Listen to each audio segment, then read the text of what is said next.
It now gives me great pleasure to invite President Higgins to deliver his lecture. Thank you. Vice-Chancellor, it's a great pleasure to be here at the University of Manchester. It's a special pleasure to be back in the University of Manchester. Speaking about this great city's Irish connections, this university has a long and venerable history of academic excellence across a wide variety of fields, and it has very strong Irish connections. It has attracted thousands of students from Ireland over the years, and may I express my gratitude through you for the welcome that you have extended to so many Irish students. Indeed, the welcome, and Fiorcin Fóilte, the welcome that you have afforded me this evening. I have to say, at this stage as President, when I have time for reflection, and looking back at the different attempts I made in my life to piece together one's own biography, intellectual curiosity, and the historical change of the time, that it became useful, in a sense, to try and put these threads together in an original way. The title of my address is Thinking of Manchester and its Irish Connection. I've just spent the last day and a half in Liverpool, a city that is sometimes considered the most Irish of British cities.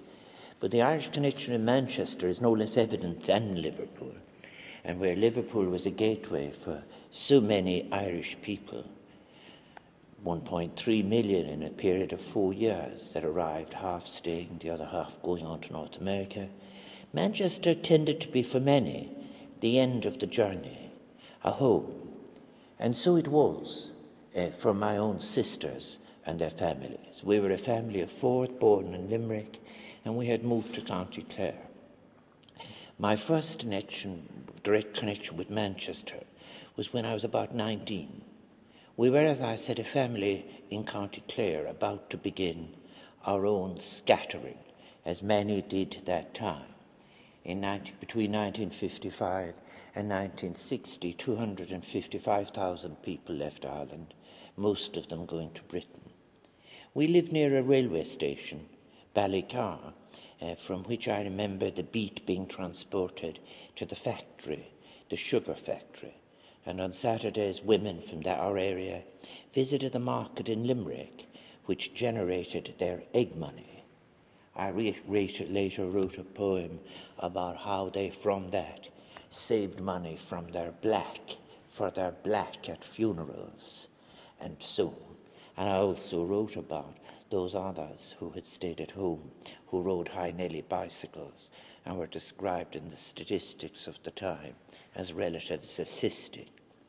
From that station, our parish sent the children of the cottages, the non-inheriting farmers' sons, to work as navvies, and their sisters to train as nurses, because training as a nurse in Ireland was so privileged that you paid for the privilege, and thus it was confined to the upper middle classes, something that continued in Ireland from the middle of the 19th century right up to almost the present.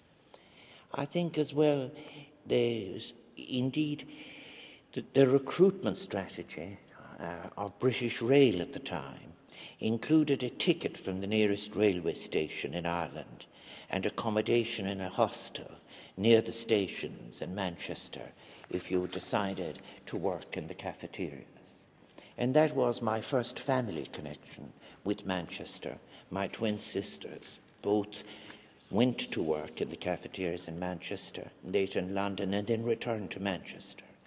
One married a railwayman from a family that had spent many generations on the railway. He was from Oldham, where my sister and her family still live. My other sister married an Irishman from Mayo, all of whose family, except one, lived in England. That family lived in Corby Street near Bellevue. I'm not sure does it still exist. And when I came as a postgraduate student, having been in the United States and Ireland, and being the first member of my family to go to third level, I came to Manchester University in 1968, and I stayed with my sister and her husband and children in Corby Street. And I regularly moved thus between two worlds, the world of an Irish construction worker's family in Manchester and the world of British anthropology that had recently returned or been sent home from Africa. That was, if you like, that British anthropology, now at home in England, was turning itself into a kind of social anthropology of urban life. My brother-in-law worked on the buildings as a heavy machinery driver when work was available. He also rented a space for a scrapyard where he assembled and disassembled sections of cars and machinery when work was not available on the buildings. From Corby Street, I travelled every day to Dover Street, where the departments of sociology, social anthropology, anthropology, and government too, because I recall Professor Feiner meeting him in the corridor. I think they were crowded into a red brick building that was built in another century for other purposes. As I have said at the end of the 60s when I came here, British anthropologists had come home from Africa, from such places as what was called before then the Rhodes Livingston Institute. They were falling back, as it were, on studying their own people, particularly in urban settings.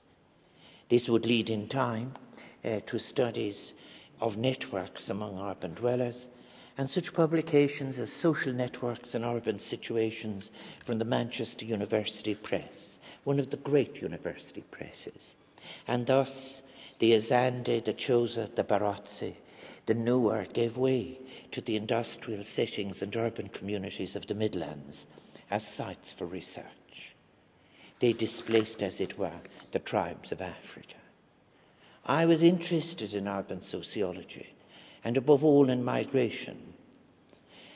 And I remained indebted for years afterwards, as a university teacher in Ireland, for what I learned in Manchester, for the literature and the research to which the late Professor J. Clyde Mitchell and Valdo Pons, who died just 2 months ago, and indeed Peter Worsley and others introduced me, both in terms of theoretical models from migration studies in Africa and their own research of the experience of migrants from tribal settings in towns, be it Clyde Mitchell's Killila Dance, the causes of labour migration, or Valdo Pons' study Stanleyville, indeed, and the appendix to which tells us that Patrice Lulumba worked as a research student on on that book.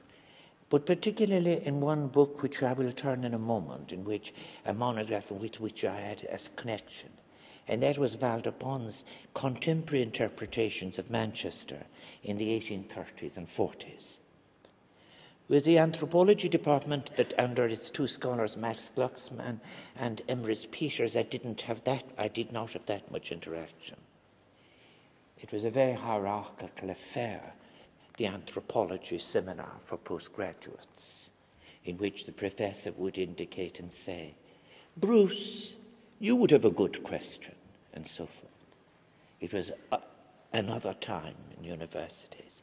And as to the view of Ireland from Dover Street, Arnsberg and Campbell's Family and Community in Ireland had just been published. It is, of course, an extension of their fieldwork of 1934, published originally as The Irish Countryman. I do recall being asked after such an afternoon seminar about Arnsberg and Campbell's Family and Community in Ireland by some of the anthropology staff.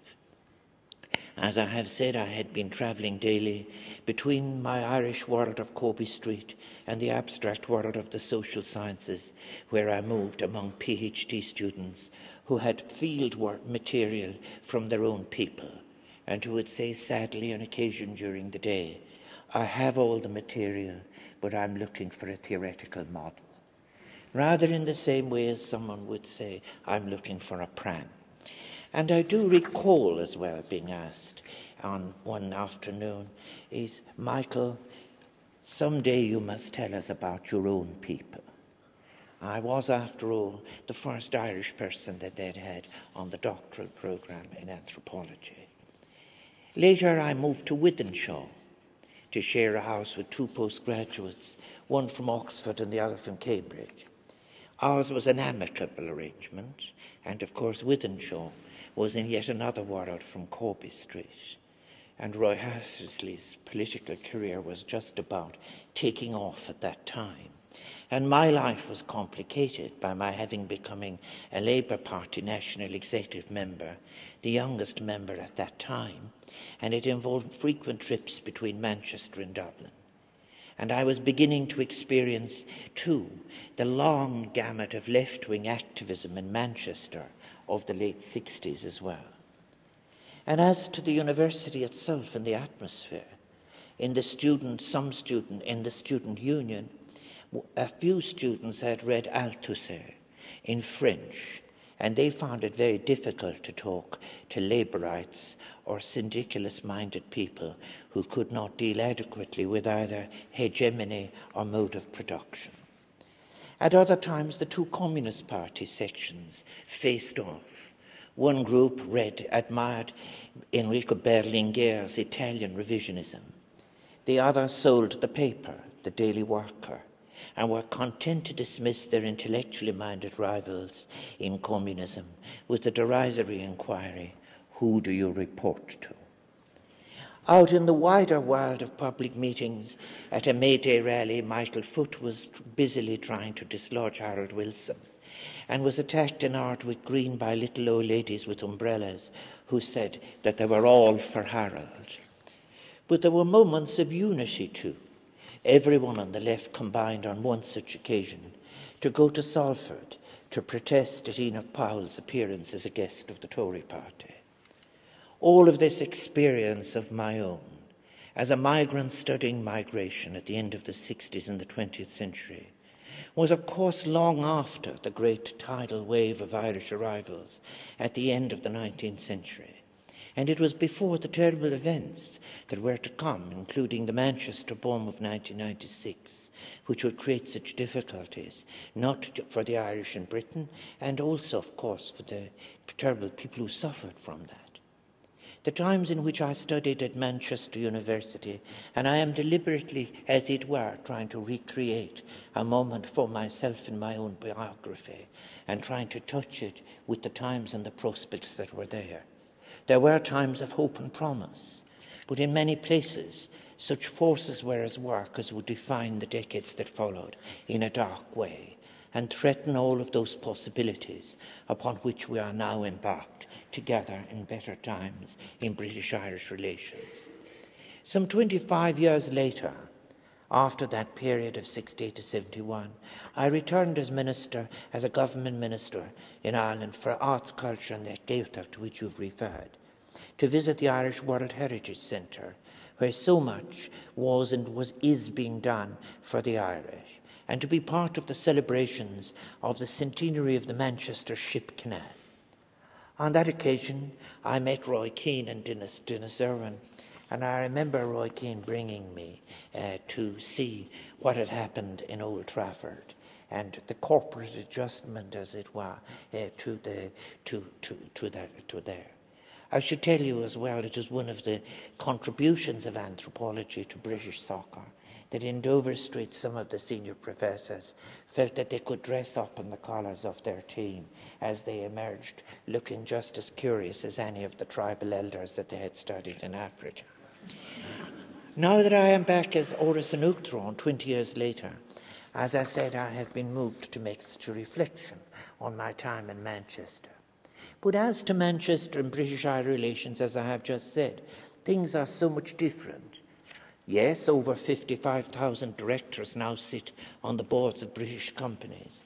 Many British people serve on Irish companies' boards, and a considerable number of people whom I've met this time sit on the boards of both, and Irish people are present in nearly all of the occupations of the census in Britain. They have risen to distinction in all of the professions, and I continue to be, but I have to say, looking back then and taking the theme of the Irish in Britain, I am always moved by those who made a different contribution in previous times. Those people who in one generation built the canals, in another the railways, and then the roads, and in my own lifetime formed such a large proportion of those who built the Channel Tunnel. I am speaking, of course, of the Irish construction workers, or as they were proud to be known themselves, Irish navvies.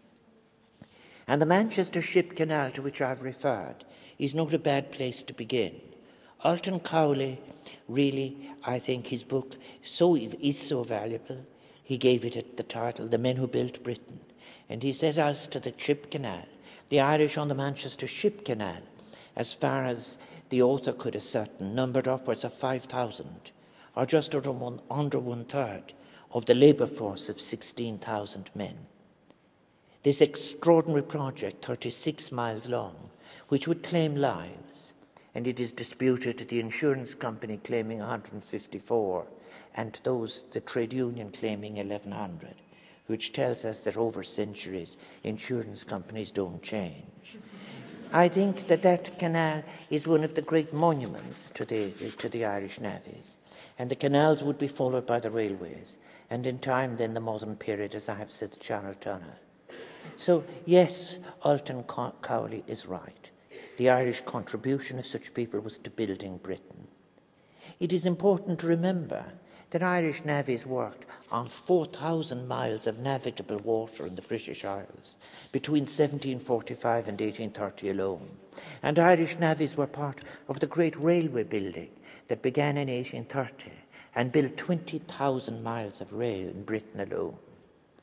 So, of course, now, I think Irish people are in every profession as one generation followed another in British life. But the connection between Britain and Ireland and this to and fro of movement has been continually defined by different strands of migration related to the changes and demands of the British economy, from stable agricultural production, the economy of wartime, and the emerging and expanding industrial revolution. We must remember, too, that even if it was a time of union, it was a time of restricted economic production in Ireland. And I think, frankly then, with the arrival of the Great Famine, or the Gorta Mór, or the Great Hunger, there are so many names for it, but it would change Ireland forever. And insofar as the response to that famine was defined in large measure by the laissez-faire ideology of markets and their political expression, markets without state interference, the horrific consequences of that would leave a mark on British-Irish relationships that would take generations to heal, and the memory too of which would cross the Atlantic and become part of the ineradicable memory of the Irish in America as the experience of their people at home. And the London Times, which had accused the Irish of ingratitude right through the famine, would in the 1870s say, "We have made a terrible mistake. We have sent them to the fastest growing country in the world, and we will be condemned for 700 years of neglect." But as to Manchester itself, and this is where I've taken, I'm afraid, too much time to come to the point, what was it like, this city that personified the Industrial Revolution that was underway in those decades prior to the famine? And much indeed has been written and observed for, let us say, that decade which Valdepon studied, 1830 to 1840, of this first and greatest of creations, the industrial city of Manchester. Valdepon's, and from whom, as I said, was a great friend, and with whom I did some work in urban sociology, introduced me to an extensive and rich literature. And that literature of Manchester, about the period 1830 and 40, Manchester's rise to fame as the greatest industrial city, as it was described in perhaps the world in the 19th century. And in this writing of that period, two versions of Manchester collide. One is a response to poverty, the other an extraordinary exercise in hubris. And beneath this collision, there entered a tidal wave of Irish migrants. Friedrich Engels, J.P.K., C.W. Cooke Taylor, and Richard Parkinson wrote of working conditions in Manchester in that decade, but from very differing perspectives. What these writers did share was a concern for the inhabitants of a city crowded with workers in the new industrial environment of the factories. And as to the factory owners themselves, they had sought security and status in landed estates far from the squalor of the habitations of the new and powerful industrial city. The British system of status, class and title was still land-based. As Cook Taylor put it, there is no town in the world where the distance between the rich and the poor is so great, or the barrier between them so difficult to be crossed. The separation between the different classes and the consequent ignorance of each other's habits and condition are far more complete in this place than in any country of the older nations of Europe or the agricultural portions of our own kingdom. I mention this not as a matter of blame. I state it simply as a fact. So there is no disagreement on the fact of the squalor of mid-19th century Manchester. And if the writers I've mentioned varied, it was in their prescriptions. There is no dispute, I repeat, as to the facts, the poverty, the misery, the disease that were part of the lives that were given to this new factory system. But then, as to the differing perspectives, Engels saw a great revolutionary change coming, the seeds of which were contained in the factory system itself. Kay's work, which began from humanitarian interest, that of course came from his training as a doctor, would later be distorted, and it would become the major flawed source for a serious anti-Irish combination of fever, poverty, crime, and absence of character. Cook Taylor's work is quite close to Engels in seeing as he does in the new industrial society something new, a new phenomenon. He had a greater interest in the surrounding towns rather than Manchester city itself, and in his defence of the factory system wrote, "Contrary to general belief, experience has shown me that Manchester does not afford a fair specimen of the factory population in any of the conditions of its existence." He saw what he called the special evils which afflicted Manchester as a result of the rapidity of its growth. He had a clear awareness of class differences and saw the potential force of an exploited factory worker class as a threat that was being neglected at their peril. He wrote, "I love the men of Manchester, but I will not flatter them. And I tell them that they have done much to alienate from them the affection of the working classes. I would say to them, you have public places of recreation, zoological and botanical gardens, but have you rendered them accessible to the operative? Have you not, on the contrary, availed yourself of the most flimsy excuses to shut every door of recreation against him? Does the working man believe your excuses? Ask him and he will laugh in your face." However, this deep analytical literature, which identified suffering, poverty, and careless expansion of a city, was not left unanswered. Those representing capital, those who held power in Manchester, had an early respect for what would be regarded in journalism as the modern art or craft of spinning, the modern sense of image creation and manipulation. Valdez chose to group together a number of writers whom he calls the eulogists, among them Robert Lamb, J.P. Culverwell, and J.S. Gregson. And while praising Manchester, they didn't stop at that. They replied to the critics in stringent language. Lamb, for example, wrote, "The most significant difference between Lamb and writers like Kay and Cook Taylor is that Lamb does not betray any ambivalence towards the city and its problems. Despite expressions of concern, he's unequivocal in his attitude to Manchester. He admires it, and he openly and unambiguously aligns himself with the bourgeoisie and their values." Culverwell went even further. He puts it as follows. Culverwell emerges as a petty near fanatic in his concern that Manchester should be allowed to develop unfettered by outside interference. His enthusiasm for the city was euphoric. His philosophy was crudely expressed, but quite clear. There was too much talk of poverty. This is a great city. And of course, around this time, There is a great interest in having a town hall worthy of the greatest city of the Industrial Revolution. From all of this, it is very clear that the reception then that the Irish received in the decades prior to and surrounding the Great Famine was not simply or solely a reaction generated by their numbers. It was exacerbated, maybe, by their concentration, although this is a matter of dispute. But the city of Manchester itself was in the throes of a great change, and the interpretation of that change had drawn conflicting ideological and popular responses into being. On the one hand, those in power were anxious to define a great city that had, as they put it, a destiny.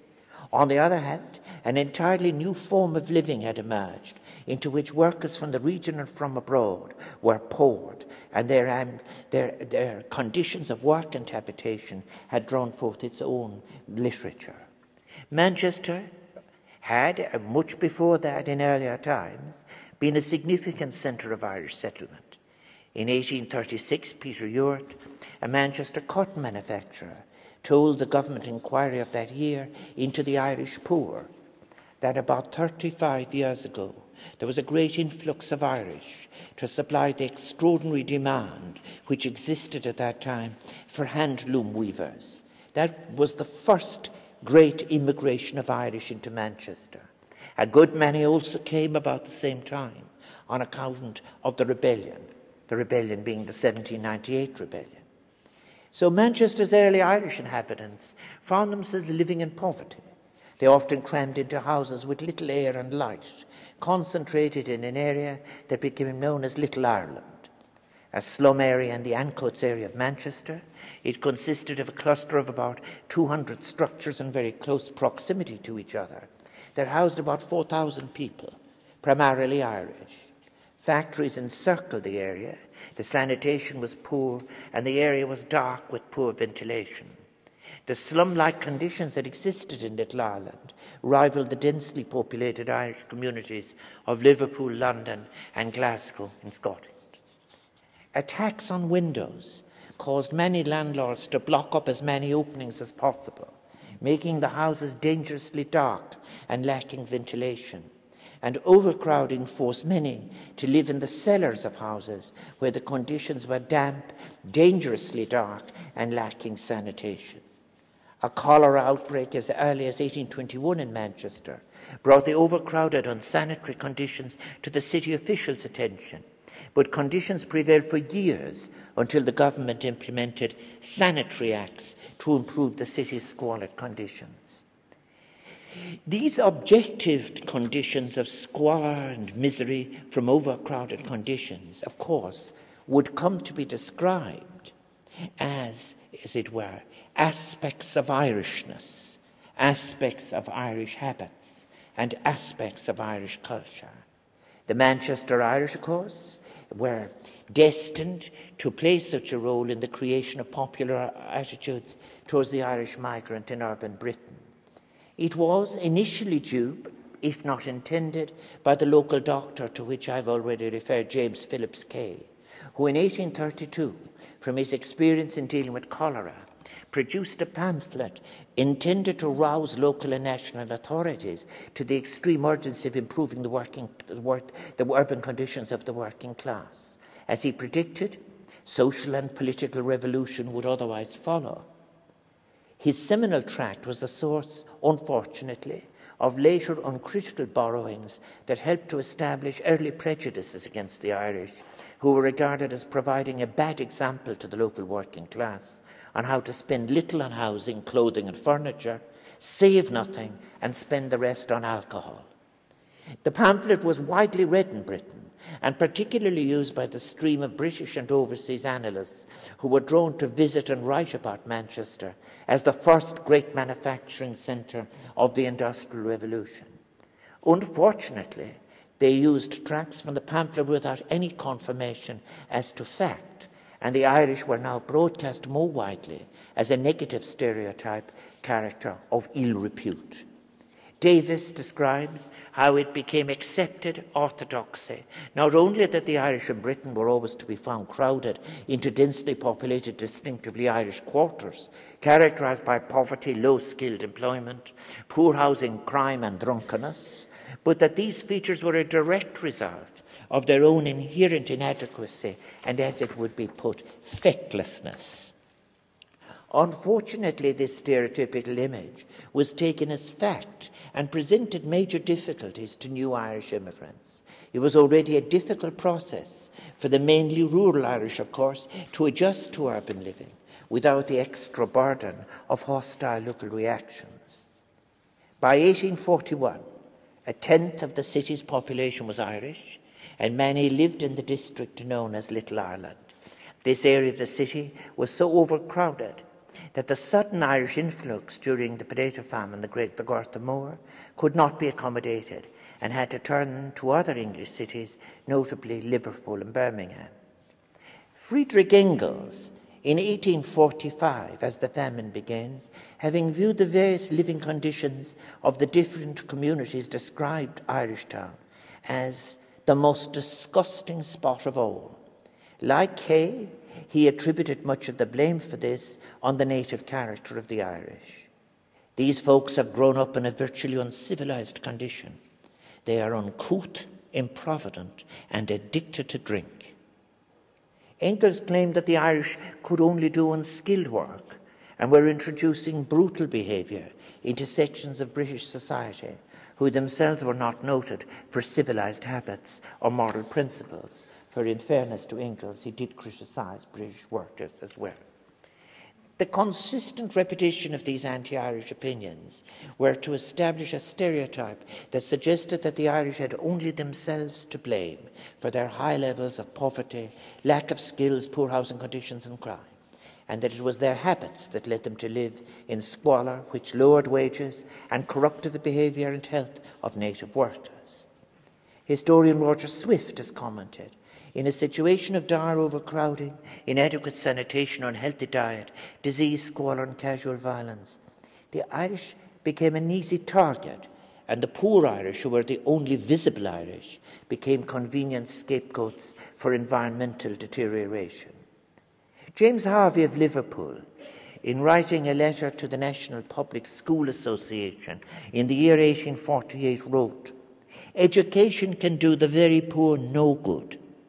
It would be a kind of refined cruelty to educate them, and then to expose them to the contact of ignorant neighbours, and especially the inroads of the savage, dirty, demoralised, idle Irish, who flood Manchester and Liverpool with dirt, faction, superstition, typhus fever and beggary."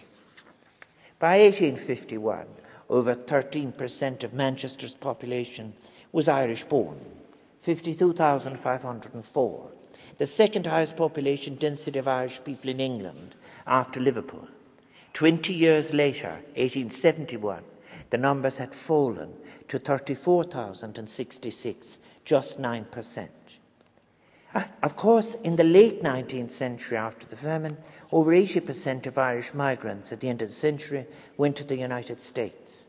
But in the following century, from the mid-1930s, England became the main destination yet again for Irish immigrants. And by the 50s, over 80% of Irish immigrants were heading for mainland Britain. So we have, as I have said before, many Irish migrant streams, and it would be a great mistake to accept that there is any single Irish migratory experience, even to Britain. Nor is there even a single dominating version of the experience of being Irish in Britain. And I have to say here, I'm delighted to meet this evening some of the finest scholars studying this, Professor Liam Hart, who has studied the literature of the Irish in Britain, clearly shows what I have just said, the diversity of the Irish experience. And what I learned from my experience then at Manchester University, where I opened, and what I learned from J. Clyde Mitchell, was the importance of recognizing different streams of migration, and within these the circular migration that best describes the Irish to British migration. It is the neglected part of migration theory. With the neglect of migration in the social sciences anyway, I think the powerful evidence of transience, which is the defining element of migration, was lost through the application of models that were sedentary in their assumptions. The migrant was presented as deviant, even though if you examine the Irish experience, the people who were deviant or strange were the people who didn't move. So therefore, I think the social sciences, if it's for another day, were unable to deal with migration properly. Models such as simplified push-pull thesis needed to be modified by drawing distinctions, which I learned in Manchester following Durkheimian sociology, distinctions between causes that explained the rate of migration and, if you like, effects which described the incidence of migration for in particular individuals and people. So it was my own experience of studying here at Manchester at the end of the 60s under Professor J. Clyde Mitchell and Pons, Valdo Pons and others that led me to see the importance of circular migration. And I want to thank them because later on when I was teaching the first courses in Ireland on the sociology of migration, I used qualitative as well as quantitative materials. I've long thought that the migrant has been better served in literature than in the overdetermined models of the social sciences. Be it Patrick McGill, Donach MacCowlick, or later Tom Murphy and Edna O'Brien, they captured the flux of the migratory experience, all its uncertainties and its loneliness, all its tentativeness, of the people who are caught between two worlds and not belong to either, but in turn are making an entirely new world, the world of the migratory experience, which isn't handled in the literature. The literature of the Irish in Britain does not reflect any single migratory experience of Irishness. And this reality, as I said, is captured by Liam Hart in the literature of the Irish in Britain 1725 to 2001, which is clearly aimed at demolishing through the witness of literature the myth of a homogeneous Irish migratory experience. Dr. Hart, in responding to that literary output, wrote about the pieces that he had included.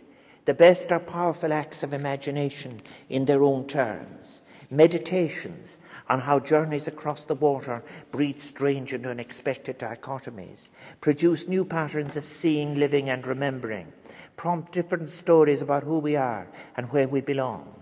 In offering us intimate glimpses of interior worlds, these variegated acts of self-portraiture help us to understand better the role that migrant imagination and its witness have played in shaping those fluid contrapuntal concepts, home, place, belonging, that are themselves cognates of that most labile and vexing of abstractions, Irishness.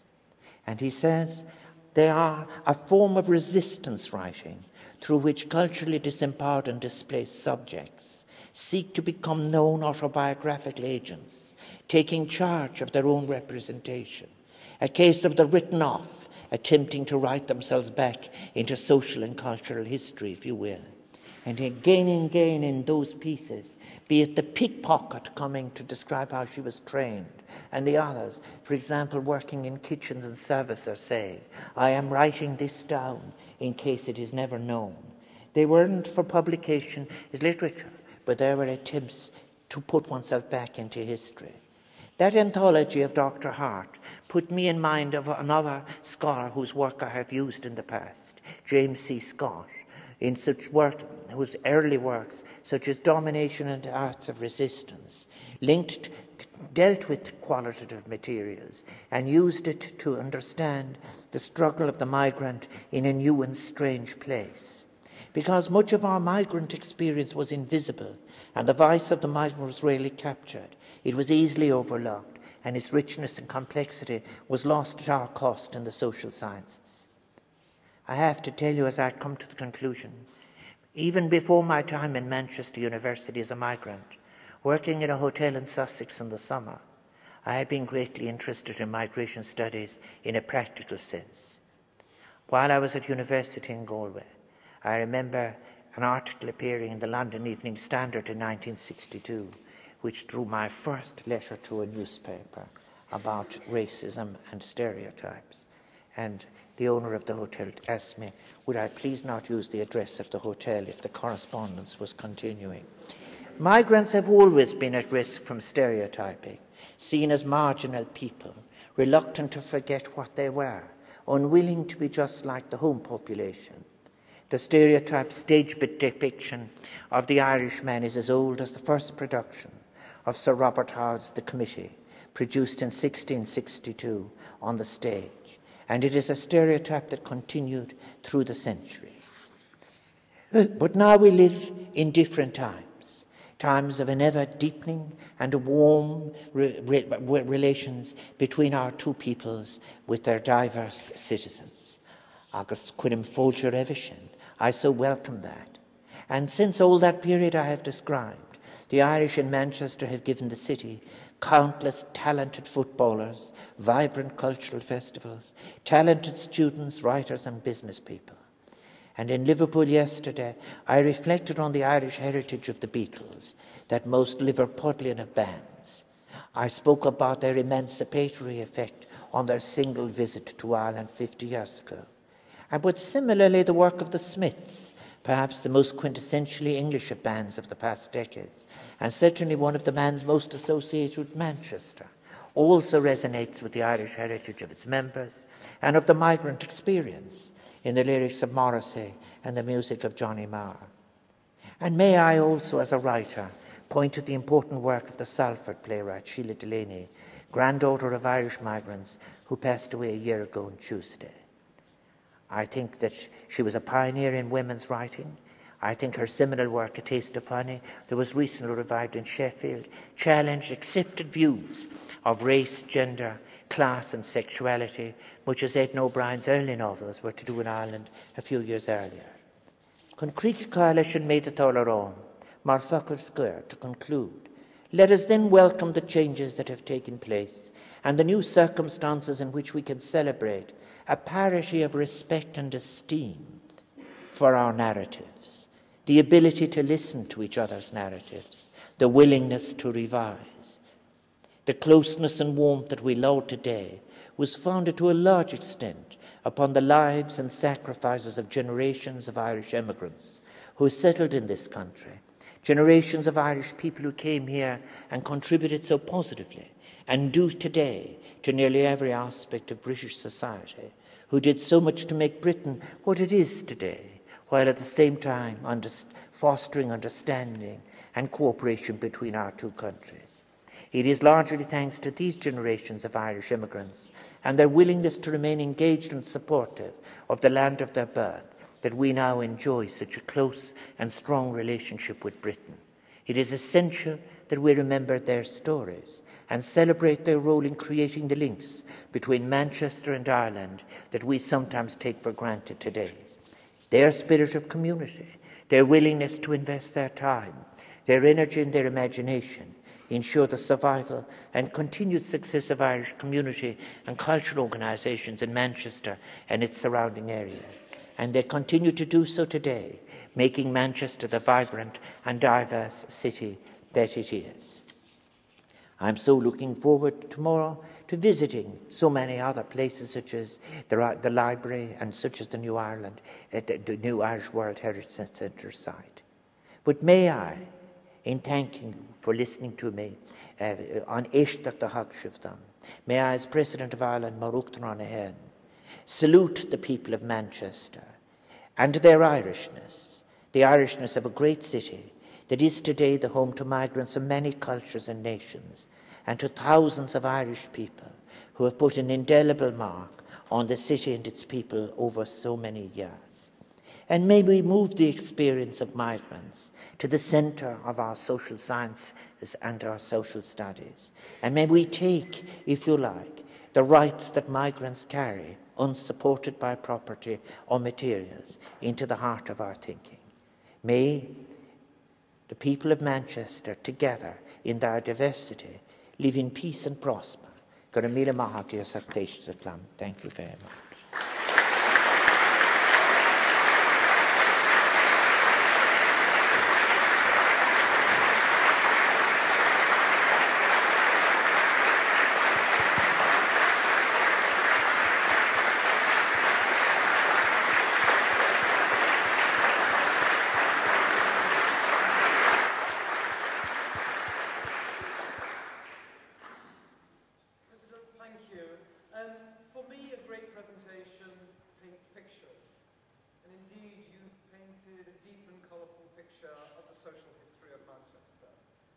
I want to thank, is this microphone on? Can you hear me? Yes, good, better. Thank you so much for your informative, enjoyable and indeed deeply personal thoughts of Manchester and its Irish connections.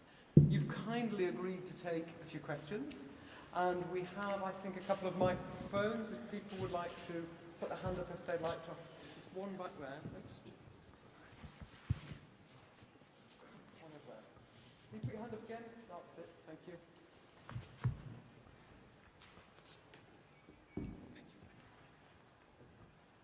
Hello, my name is Thomas Doherty and I'm an undergraduate student of English Literature and Spanish here at the university.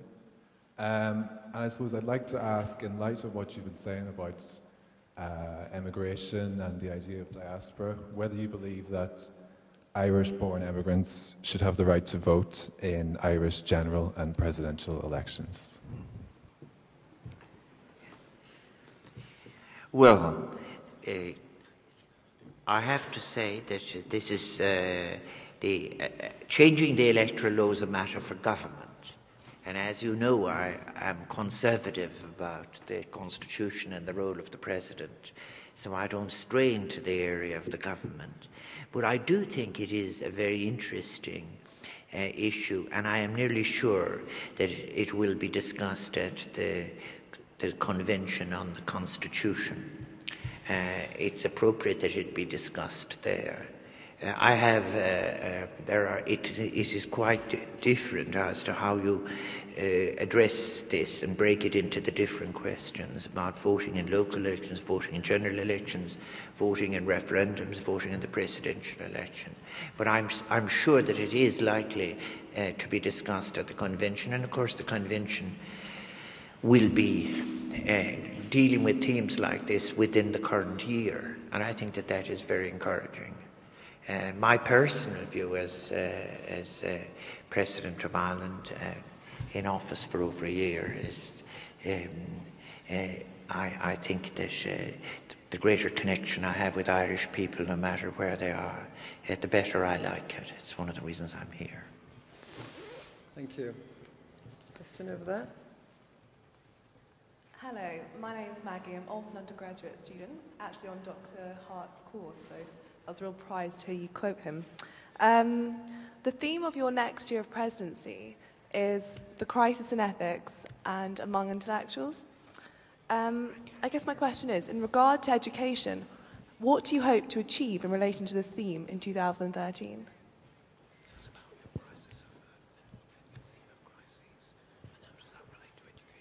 Oh, yes. Well, there's quite an echo here that it isn't that I haven't got. This is why I was straining to hear you. It's no reflection on your question at all. I think it's a fundamental question. I spoke on this issue, I addressed this issue at a lecture that I gave to the London School of Economics.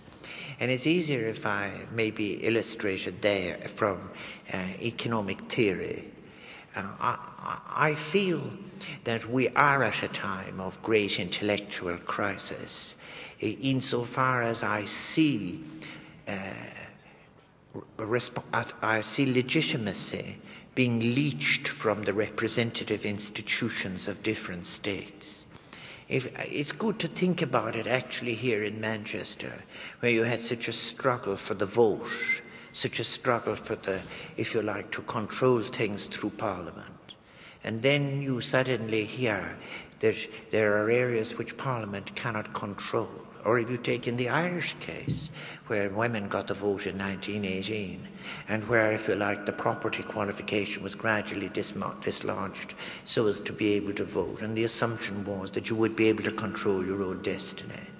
And then the changes that have taken place in the relations between labour and capital have been such that hot money can move in real time at the present time. But much more importantly, the people, for example, on television programmes, interview politicians in a separate segment to having an economics correspondent who talks to an invisible entity called the markets.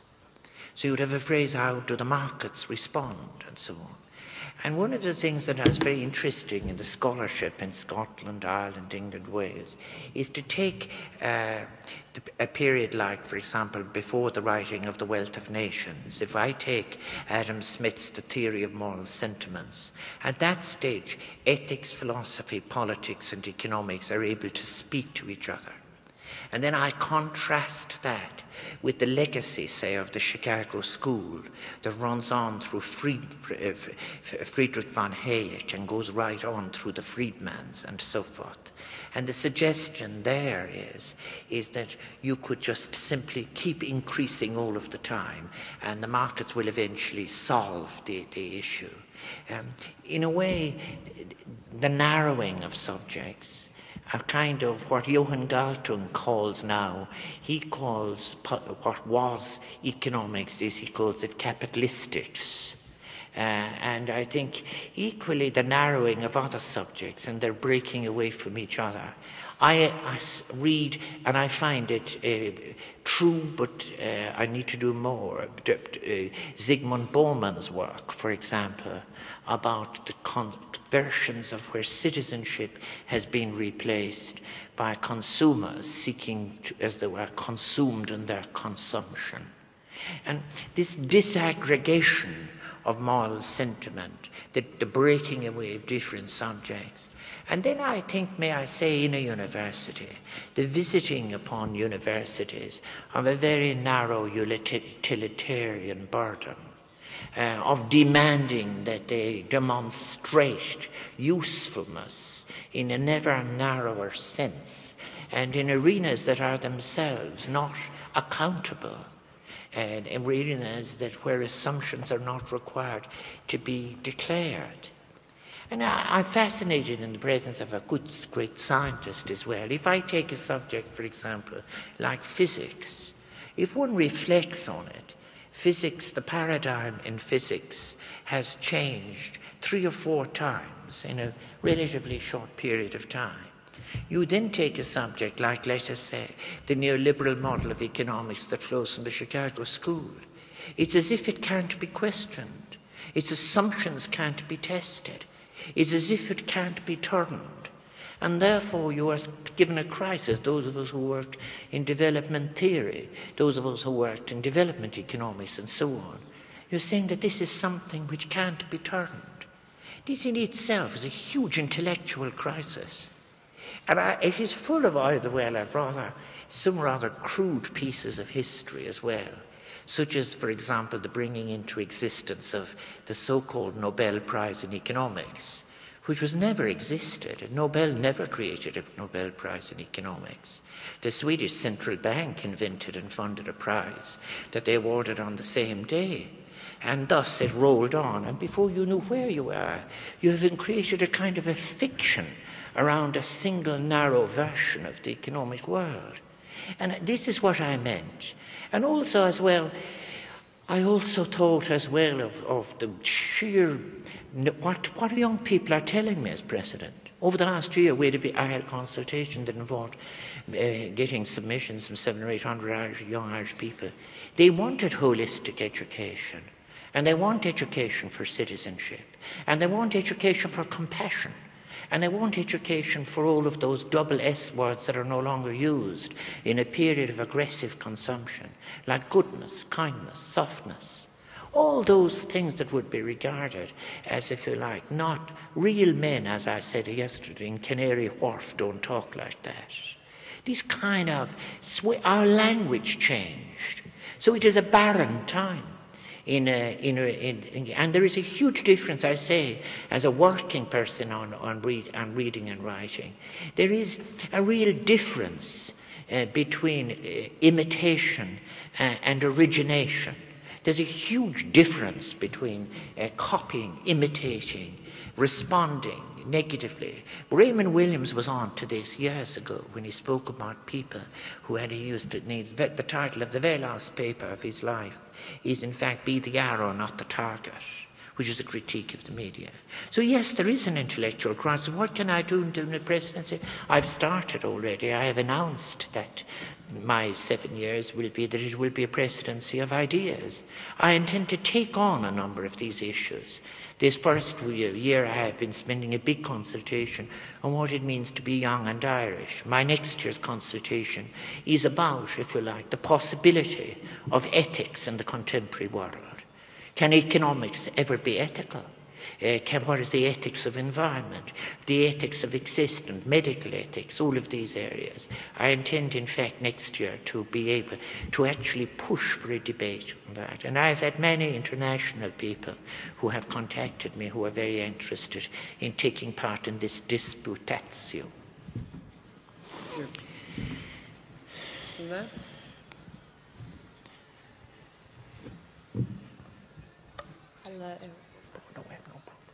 I'm sorry, I can't answer. So. Hello? Yeah. Yes. Hi, I'm Jessica. I'm also an undergraduate of English literature, and I also study with Dr. Hart. Another question about sort of migration. Do you think that Irish society relegates the writings of its emigrants to a lesser status than those writers who have stayed in Ireland? It's a very good question. You see, the point is, if I respond, for example, to the collection, the literature of the Irish in Britain, Professor Dr. Hart's work, yes? If I take that, it's very important that people realise what he says in the introduction to that. These are pieces that are emancipatory insofar as they're breaking silences. They're written off people who are putting themselves into the narrative. The woman who is a chambermaid, for example, writes what it is like. No one will ever write about my story, so therefore I'm writing it myself. I mentioned to the people, there are a whole series like that. And what that is very, very interesting to me is that is valuable in itself. That's the issue that I was saying about qualitative materials. Now, I haven't the time. It would take me a week to describe to you the price we have paid for rather silly quantitative, exclusively quantitative work in the social sciences, or more accurately, the rejection of qualitative materials. James C. Scott, the anthropologist I mentioned, I think, used quantitative materials. And that's very, very important, what's there in songs and what's there in stories and what else. And I think that we lost a lot by not using them. This isn't to reduce what has been written by migrants to just simply evidence and whatever. Now, coming to the literature itself, you know, Declan Kybert and I, a long time ago, wrote a paper called the Exile and the Irish. It is interesting that in relation to those who've wanted to have, as it were, a crooked look at their own people, chose to go abroad, whether you call it exile or not, but distance was important. It was important to Joyce, it was important to Beckett, it was been important to Moore, it was important to Wilde and Shaw and others. And in a way, that distance enabled you to hold things still and see it. In the case of, I don't think that there is an exclusionary drift at the moment, because I'll tell you why as well, is that if you take Liam O'Flaherty and you look at the letters to Garnet and so forth, a number of the Irish writers from even O'Flaherty's time were very anxious to be published in London. And I think the same way as Mario Vargas Llosa wanted to be published in Europe too. And it works this way, where you're wanting to get onto the largest population of readers. I think, again, Edna O'Brien, for example, is again another example. So, Maeve Binchy was somebody who moved between the two worlds of London and Dublin quite a bit. But there are others that I don't think there is any conscious exclusionary force at work. There are changes in it. There are new things happening. The world of commerce makes it very hard for writers as well. If you go into the new retail structure of books, it's very hard to find the corner for poetry, for example, but then I'm moving into a special interest here, and I'd have to declare an interest here. But, Thank you. I think we have time for just one more question before we should give the President a break for a few minutes. So one last question. One right at the back.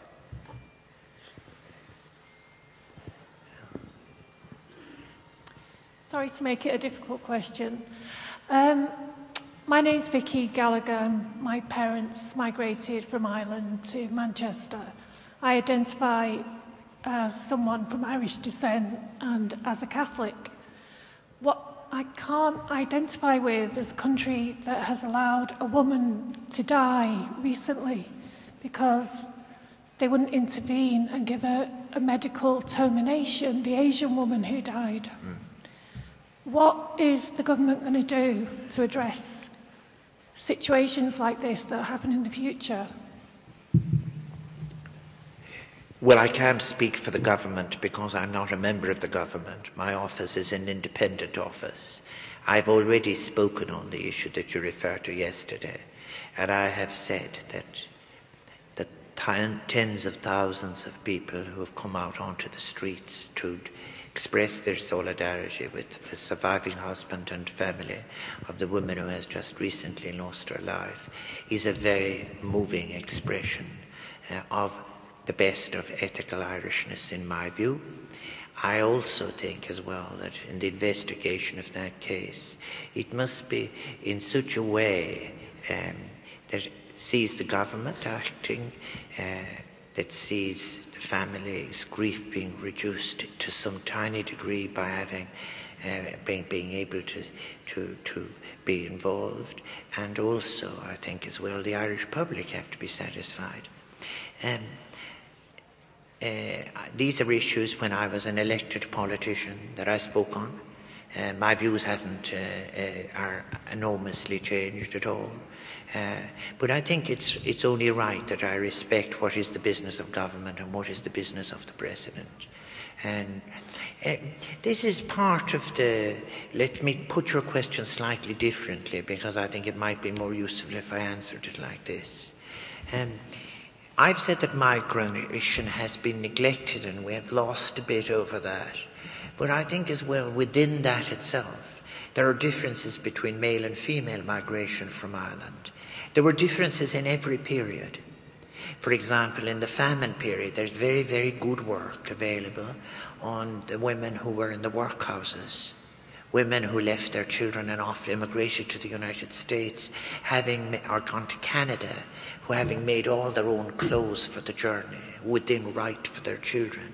Women who actually were made incredibly discriminated against in this sense, is that in the workhouse they only had one metal particular container.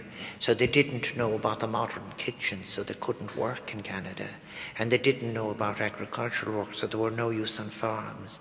And some of those who hired them are writing back complaining, these women, who would then get lost, if you like, in the statistics. Again, there are other women. I spoke about the women who were behind, who didn't immigrate, who were left, known as immigrants assisting. So there's an exclusion of the woman's experience, particularly as well within the general exclusion of the migrants' experience. And actually, to take an earlier question about it earlier, they're probably underrepresented in the literary accounts. Now, you're speaking about going back to Ireland and getting back to Ireland. I think the Ireland that is emerging is an Ireland that is diverse and an Ireland that will not be as authoritarian. I know that Sally Mulready is here, for example, who knows better than I do because she has practically come to the assistance of women who were forced to leave Ireland by authoritarian attitudes and by the inadequacies of law.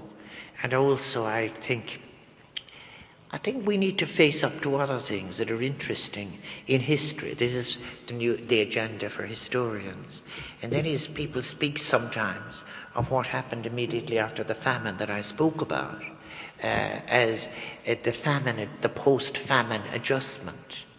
And what this meant, as Joe Lee put it once, is that before the famine, the fields gave way to families as people married almost because they had very, very early, so on, and they just went into a corner of a field. After the famine, the families gave way to fields because you had only one person inheriting.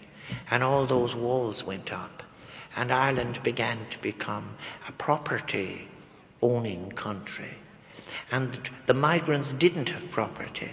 And it is one of the important issues in human rights is, can we free the concept of human rights so that you don't have to have property to have rights? And migrant rights are particularly important. And these Irish who then went out, who went away, and these women who went away. Now again, in studying it within Britain, they have a very different pattern, I think, in relation to some of their brothers, sisters and brothers. Women married differently into the different professions and so forth. But equally in relation to what I described earlier, and there are great historians now writing about it, about being a woman in Ireland. I wrote in one of my poems about women who, their electricity came too late to straighten their backs. The woman who is in The Woman in Arnsburg in Kemble, or the woman who is described by Nancy Shepherd Hughes, who was married to the nurse, who was married to the taxi driver, and they can't stand each other, so he puts on the radio in the car. These great coldness that was regarded, there was nothing wonderful about that. There is no golden age from which Ireland can collapse backwards. There's a great deal of authoritarianism, not all of which is gone yet. There's a considerable amount of patriarchy which we could do without, and so forth. But it is still a great country. It is a generous country and a warm country. And I think it is very good as well that we learn from this kind of history I have been describing. It should define how we approach our own mind, those who come to live with us in Ireland, who are refugees, and those who are immigrants, and those who come to live with us. But our diversity, this is the importance of ethics, to be able not only out of a basis of self-interest to want to be treated, to treat another person like you would yourself, but much more, as Immanuel Kant would say, the sheer joy and ethical goodness that comes from looking at people treating each other properly, who have nothing to do with you at all. That's the mark of a good society. And yes, my hope is that from what you are referring to, that the end result of it will be a better, safer, more included life in safety for all women and their health in Ireland. And not only in Ireland, but the right that women have to their health all over the world. President, thank you again for your excellent presentation and thoughts. And particularly, I would say thank you because many of your comments resonate with what I think is at the heart of a university, about intellectualism, about valuing freedom of thought, independently often of utilitarianism. Thank you very much on behalf of all of us. Thank you so much.